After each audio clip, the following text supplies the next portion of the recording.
જૂનાગઢના સાસણના ભાલછેલમાં ગેરકાયદેસર રિસોર્ટ ચાલે છે તેની મુખ્યમંત્રીને ફરિયાદ કરવામાં આવી છે। શિવ વિલા રિસોર્ટમાં ફાયર એનઓસી ન હોવાનો આક્ષેપ કરવામાં આવ્યો।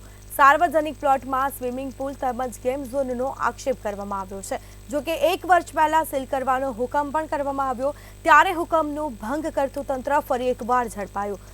મુખ્યમંત્રી પાસે રજૂઆત માટેનો સમય પણ માંગ્યો હતો। તંત્રએ કાર્યવાહી ન કરતા ફરિયાદીએ સીએમ પાસે સમય માંગ્યો।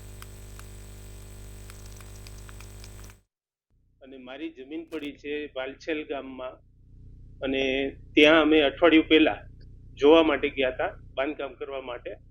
અને ત્યાં જોયું તો મારી બાજુમાં જે જમીન છે ત્યાં મોટું રિસોર્ટ બનેલું છે, અને ત્યાં અમે ફોટોગ્રાફ્સ ને બધું લીધું છે, અને બધું ગેરકાયદેસર જ બનાવેલું છે। ત્યાં સ્વિમિંગ પુલ પછી જે કંઈ બાંધકામ છે એ બધું ગેરકાયદેસર અને મોટા પાયે બધું બનાવેલું છે।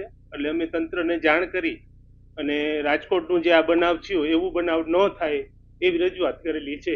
તમામ નામે ફોટોગ્રાફ્સ લઈ અને તંત્રને રજૂઆત કરેલ કે તંત્રએ આની ઉપર કોઈ પણ કાર્યવાહી કરેલ નથી। પછી અમને એવું જાણવા મળેલ કે આ પહેલા તંત્રએ એ રિસોર્ટ સીલ કરવા બાબતનું હુકમ કરેલ હતું, પરંતુ તે હુકમનો આજ દિવસ સુધી તંત્ર તરફથી કોઈ અમલવારી થયેલ નથી। ના તો રિસોર્ટ સીલ થયેલ છે, ના કોઈ ગેરકાયદેસર રીતે બાંધકામ।